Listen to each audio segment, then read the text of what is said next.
Está no ar trazendo informações do dia para você que ligou o rádio agora há pouco, não acompanhou no comecinho aqui do programa. Nós tratamos do caso da jovem que morreu durante o show da Taylor Swift ontem no Rio de Janeiro. Ela passou mal, muita gente reclamando da falta de água, de acesso à água, para comprar mesmo água, porque não pode entrar com garrafinha nesses shows. É uma questão que está sendo discutida para saber como que nós vamos ter esse problema equacionado. Temos mais shows no Rio de Janeiro, depois em São Paulo também na semana que vem.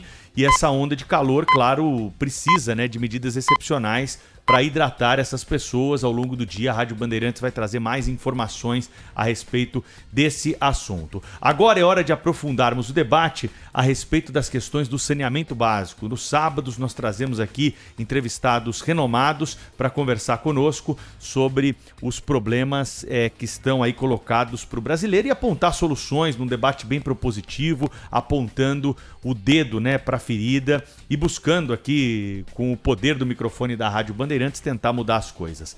A presidente executiva do Instituto Trata Brasil, Luana Preto, está conosco nessa manhã para discutir um pouco mais sobre saneamento básico e falar sobre um estudo que foi divulgado nesta semana. Luana, tudo bem? Bom dia para você, seja bem-vinda aqui à Rádio Bandeirantes. Olá, tudo ótimo, muito obrigada pelo convite, tenho certeza que vai ser uma ótima conversa. É impressionante esse dado que foi divulgado pelo Trata Brasil. Quase metade da população brasileira em 2023 tem problema de saneamento básico. Onde estão esses problemas, hein, Luana? Bom, o nosso objetivo desse estudo foi realmente entender, né, quem são essas pessoas, onde elas vivem, né, e o estudo ele demonstrou que mais de 50% das moradias que têm algum tipo de privação no saneamento básico, seja na falta do acesso à água, na frequência insuficiente do abastecimento de água, gente que recebe água às vezes uma vez a cada 3 dias, né, a não existência de banheiro, a não existência de coleta de esgoto, essas pessoas elas estão numa proporção maior na região nordeste do nosso país. São pessoas que vivem muitas vezes em regiões urbanas, né, com um grande aglomerado de pessoas, pessoas até 20 anos, com um número maior de filhos, pessoas que têm baixa escolaridade, com ensino fundamental incompleto, com uma renda familiar até R$ 2.400 e pessoas autodeclaradas pardas e pretas. Então, esse é o perfil do brasileiro hoje, né, que sofre com a privação do que é básico, né, que é o acesso à água, a coleta e tratamento de esgoto ou ainda a um banheiro dentro da sua residência. Luana, bom dia, tudo bem? Vai lá, Cláudio, depois eu falo. Oi, bom dia. Estamos aqui todos ansiosos para fazer perguntas. Eu queria saber o seguinte, um país sem saneamento, né, com um percentual tão elevado de saneamento, muito embora o perfil predominante seja esse que a senhora diz, com toda certeza a falta de saneamento atinge a todas as camadas sociais, né, independentemente de classe social, né? Aqui em Brasília, por exemplo, capital da República, nós temos uma unidade da federação razoavelmente bem atendida, não bem atendida, mas enfim, com um nível de saneamento certamente maior do que em outros locais. As regiões mais abastadas aqui de Brasília, Lago Sul, Lago Norte, etc., o plano piloto, não são atendidas por saneamento básico. Quer dizer, a questão não tem a ver com vamos primeiro fazer o saneamento básico dos mais ricos e deixar os pobres para depois. É um problema que atinge a todo mundo, né? Com toda certeza. Queria que a senhora nos falasse sobre, para destacar a importância do saneamento numa sociedade, do saneamento básico, é que eu já vi alguma frase, o número já não tenho certeza dele, mas assim, para cada dólar ou para cada real investido em saneamento, representa um número, muitos dólares ou reais economizados, por exemplo, em saúde pública, porque afinal de contas a falta de saneamento é exatamente a origem de muitas doenças aqui entre nós. Eu queria que a senhora falasse sobre isso, sobre por que é tão importante se investir em saneamento básico neste país. Excelente pergunta, Cláudia. Assim, a gente tem um número mundial, né, que a cada $1 investido em saneamento básico, a gente economiza $4 com saúde pública. Por quê, né? Qual é a lógica? A partir do momento que eu tenho acesso à água tratada, água dentro dos padrões de potabilidade exigidos pelo Ministério da Saúde, né, eu tenho uma diminuição do número de doenças de veiculação hídrica. Dengue, esquistossomose, leptospirose, diarreia, a própria lombriga, né, que a gente fala, o acesso à coleta e tratamento de esgoto também, porque as pessoas não têm contato com os patógenos que vêm desse esgoto bruto.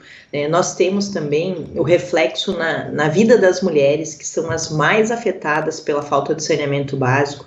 Um estudo que a gente já fez demonstra que o acesso pleno ao saneamento reduziria em 63% as doenças ginecológicas.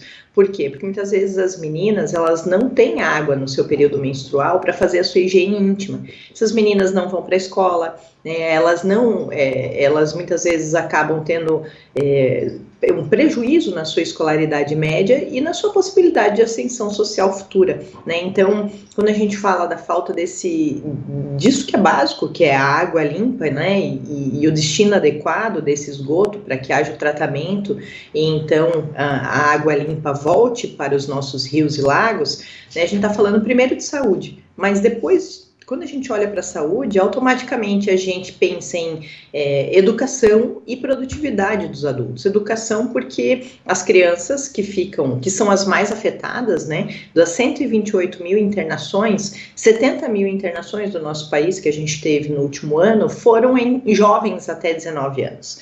Então, esses adolescentes, e crianças e adolescentes, né, eles faltam mais na escola, eles têm um desenvolvimento intelectual, físico prejudicado, né, e isso vai afetar a renda futura e a possibilidade, né, de desenvolvimento dessa criança no futuro. Luana, Sônia Blota aqui, um prazer te receber no Jornal Gente, nesse sábado, para esclarecer um assunto tão importante. Luana, minha pergunta, eu sei que pode parecer a pergunta de $1 milhão, mas por que o Brasil ainda vive na Idade Média, quando a gente fala de saneamento? A gente está discutindo, nós somos um país que representa aí no globo toda essa coisa da agenda verde, a gente puxa vários assuntos nesse sentido, e dentro do nosso próprio quintal, a gente não consegue resolver o básico. O que você pensa disso? Bom, excelente pergunta, né? Realmente é um país que vai receber, por exemplo, uma COP, né, daqui a um período curto de tempo, né? E um país que 102,7 milhões de pessoas não têm acesso ao saneamento básico. Historicamente, a gente sempre viveu aquela velha ideia da política de que obra enterrada não dá volta. Então, os governantes, os políticos, ao longo da história do nosso país, não entenderam que o saneamento é um ativo político, que ele tem que ser entendido como um ativo de desenvolvimento econômico e social da nossa sociedade. Então, para que a gente tenha esse ativo, o recurso financeiro necessário para esse investimento é grande. A gente está falando de 44,8 bilhões de reais ao ano que precisam ser investidos em saneamento básico. Exige esforço, exige ter que muitas vezes cortar um pavimento de uma rua, ter que sofrer transtornos que faz parte de qualquer obra, para que a gente possa ter esse acesso pleno até 2033, agora, né, que é o que estabelece o marco legal de saneamento básico. Mas, infelizmente, o tema não foi priorizado pelos governantes. E a gente está falando das diferentes esferas, da esfera municipal, dos mais de 5.500 municípios que a gente tem no nosso país, da esfera estadual e da esfera federal. A gente tem mudado um pouco essa visão agora com a aprovação do marco legal. Nós estamos vendo já exemplos positivos de estados entendendo que o saneamento é um ativo, que o saneamento é a base para o desenvolvimento da sociedade que ali vive, né? Mas infelizmente a gente ainda tem regiões do nosso país, né, que não priorizam esse tema, né, que ainda tem a velha ideia, né, de que o saneamento não é um capital político, de que o saneamento não precisa ser priorizado. Luana, qual é a importância do marco legal do saneamento na tua avaliação, o balanço que pode ser feito e essa tentativa que se tem do governo de mudar essas regras que foram aprovadas e muito festejadas na época da sua aprovação?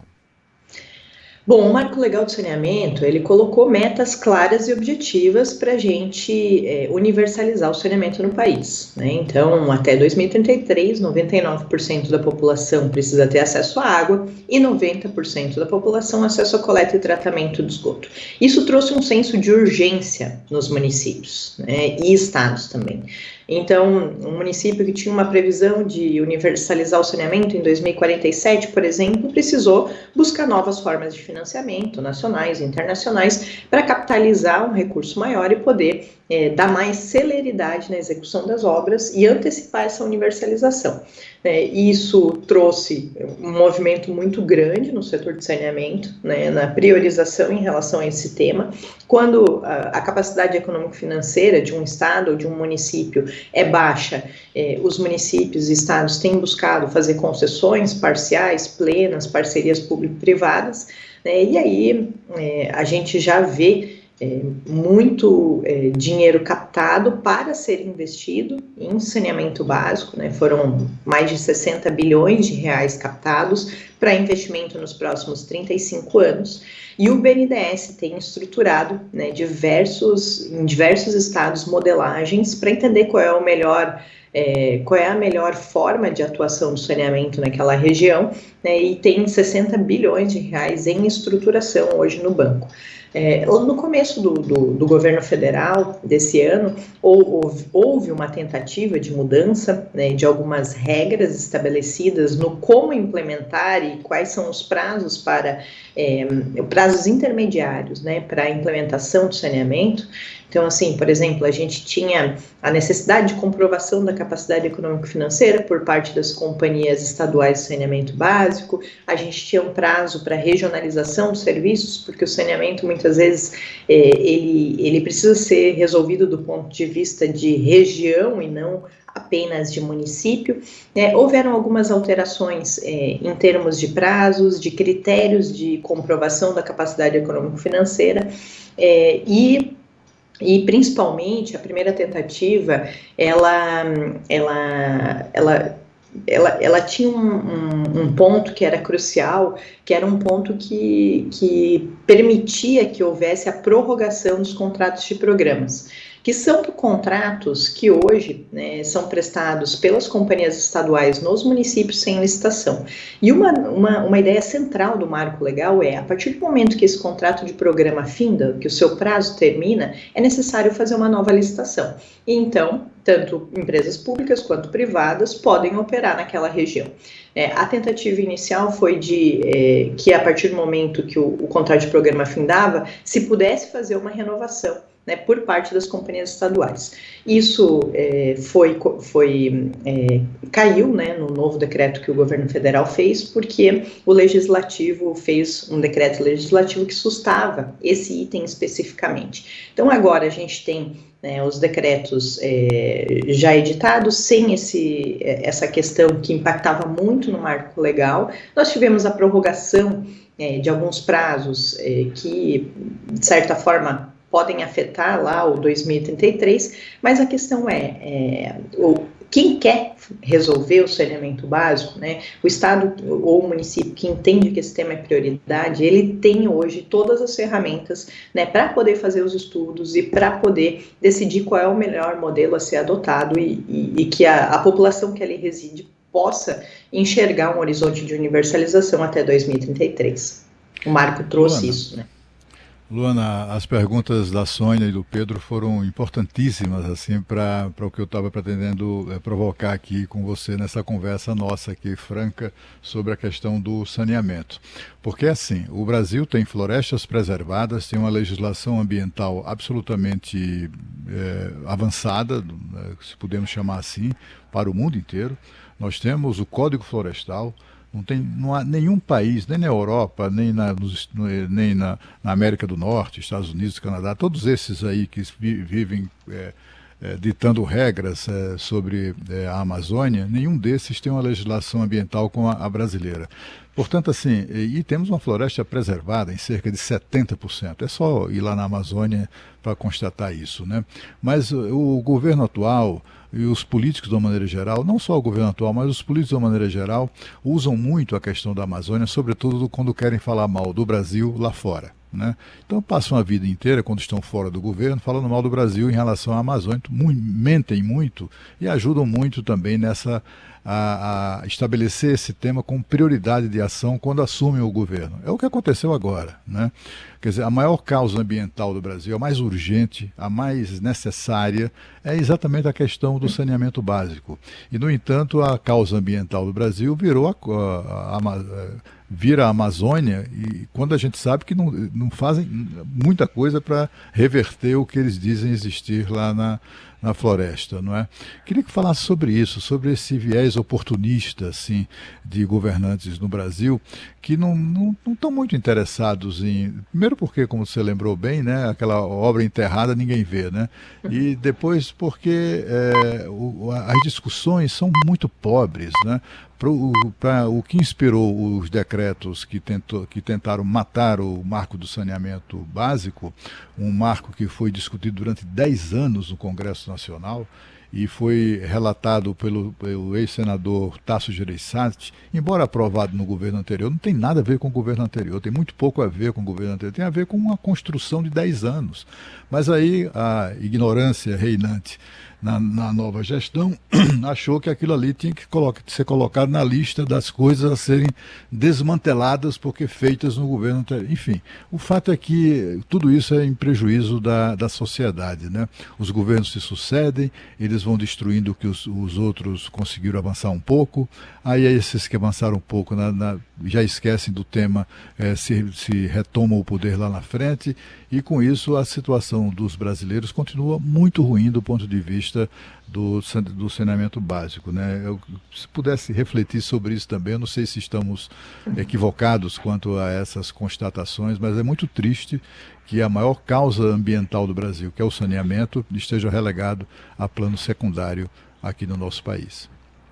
E quando a gente fala de Amazônia, muitas vezes é intangível, né? É uma questão intangível, eu preciso preservar a Amazônia, mas como fazer, né, essa questão de mudanças climáticas, então muitas vezes a gente fica divagando de problemas macro, numa governança aqui em cima, né, da cadeia, quando lá no nosso pé, na nossa casa, a gente não tem saneamento básico.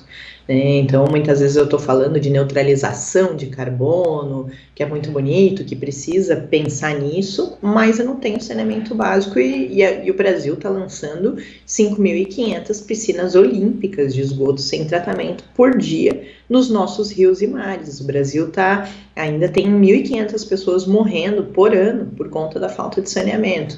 Então, assim, acho que a grande questão é que a gente tem que sair um pouquinho do discurso aonde eu não consigo resolver, né, onde eu fico divagando numa camada superior, e a gente precisa descer, né, aqui na nossa realidade, na realidade de cada município, para entender, né, quais são os dados e quais são as soluções. Acho que a gente vive hoje um momento na nossa sociedade que a gente não pode mais ficar discutindo muito, a gente precisa agir, a gente precisa de ação, de execução, da obra acontecendo, da população vendo a diferença na sua vida, na vida do seu filho e na vida do seu neto, né? Então, o marco legal, ele é uma política de Estado, ele não é uma política de um governo A, B, C ou D, ele é uma política de Estado que precisa continuar acontecendo, né, independente de quem esteja no governo. E isso é a nossa defesa, né? Que a gente possa nunca olhar para um problema tão básico do ponto de vista político, e sim do ponto de vista, né,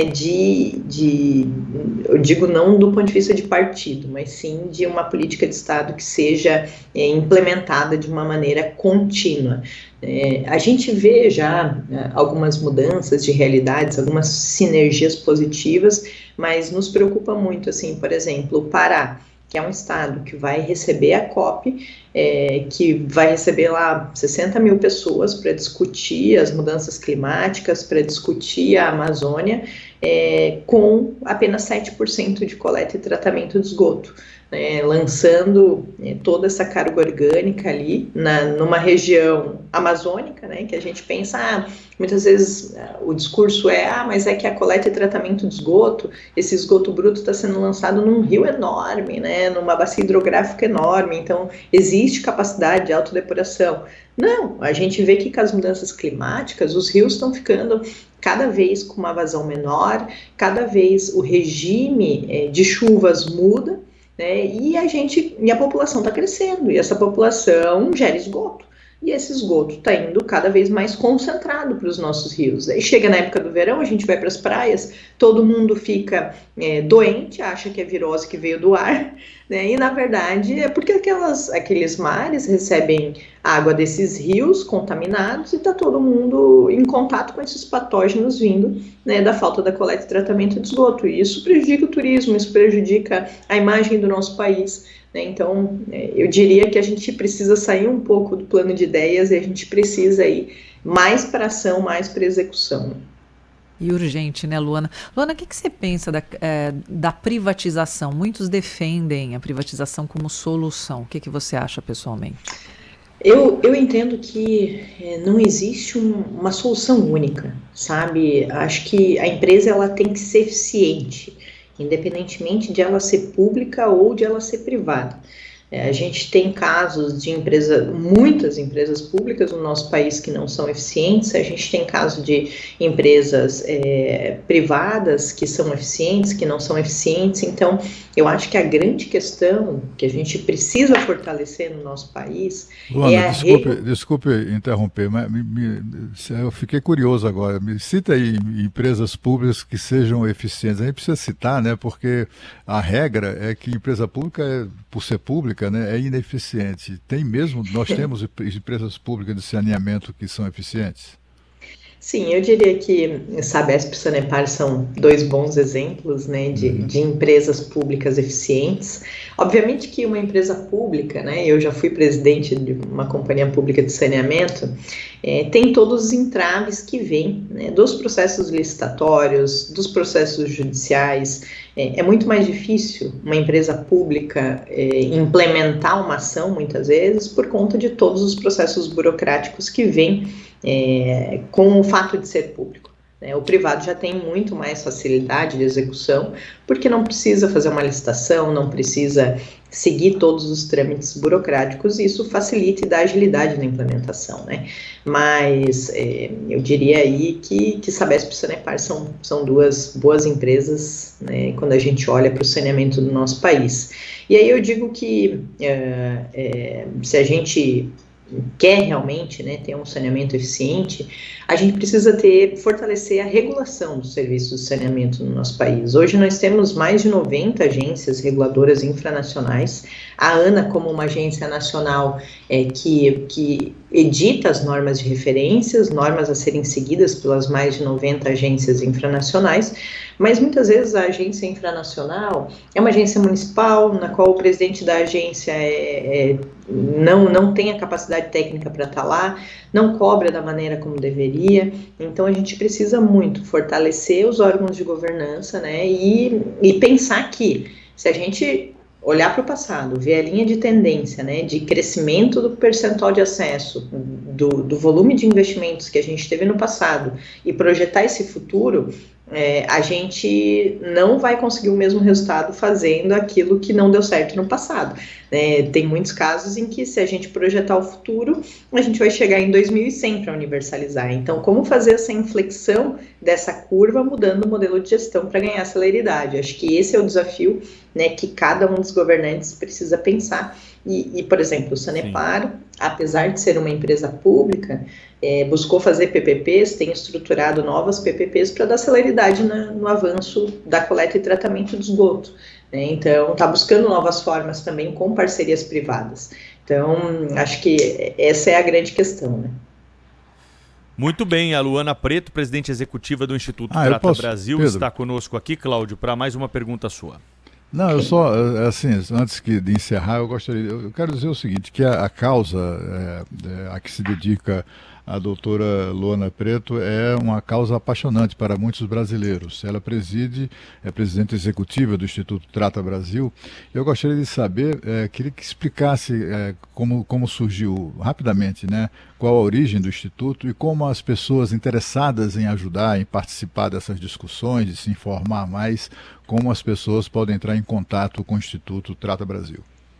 Legal. Bom, o Instituto Trata Brasil é uma ONG, né, que surgiu em 2007. Nós temos várias empresas interessadas no avanço do saneamento dentro do nosso instituto, que contribuem com o instituto.